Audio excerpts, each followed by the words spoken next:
Chapter 13. A great healing miracle on the mountain. Matthew chapter 15, verses 30 to 31.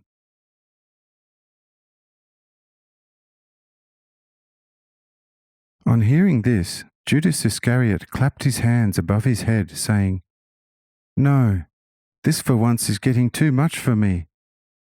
Here yet again not hundreds but thousands of people are coming, and there are certainly more sick than well. Farewell, quiet peace upon this height. Turmoil upon turmoil, and no possible thought of rest. Say I, what concern of yours is this? No soul is going to come to you, and you shall not have to heal the sick. If, however, being around me is getting too unruly and spotty for you, then go to your homeland and visit the markets with your pots again. For as long as you wish to be about me, you need to comply with my directions, for I alone am the Lord upon my ways and means. If, however, I should ever come to move about your ways and means, then I shall comply with your directions, acknowledging you as the Lord of your thing. But here surely the opposite is the case."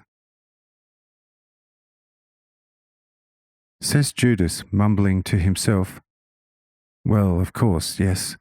I just have to open my mouth and all's gone wrong. Could actually stay silent like a stone forever." Says the wise Nathaniel for a change, "That would on your part be a wise move, one that I have yet to see. Indeed, it is a lovely thing to speak at the right time for someone who has something to say and the style. But for a fool to be quiet is much lovelier still." Whilst Nathaniel was yet reminding Judas Iscariot of certain proverbs of Solomon, a vast multitude began emerging upon the plateau from every direction, bringing with them the lame, the blind, the dumb, and crippled of every kind of sickness, laying all the suffering, close on 500 in all, in a wide circle around me, as it were at my feet, begging me to heal them. And behold, I healed them with one single word. Afterwards saying to the healed, "Arise and walk." Matthew chapter 15, verse 30. Whereupon the blind first realized that they could see, as if newly born. After that the dumb noticed it and gave replies and talk upon every question. Only after which the lame and crippled tried whether their contorted and sometimes completely withered limbs were whole. There was not one among them who might have said, "I have nevertheless not been fully helped."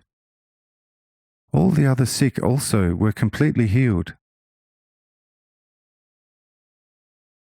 When the people saw that the dumb spoke, the blind saw, the lame walked straight, and all sorts of cripples and other sick were completely well, they were astonished beyond all measure, starting to loudly praise the God of Israel. Matthew chapter 15, verse 31. And they stayed with me upon the mountain till the third day, although they had consumed all their rations to the last crumb already on the second day. It could well be asked how these masses of humans were spending the other 2 days. This could briefly be answered in that these several thousand people of both sexes, had themselves instructed in my doctrine by both myself and my disciples.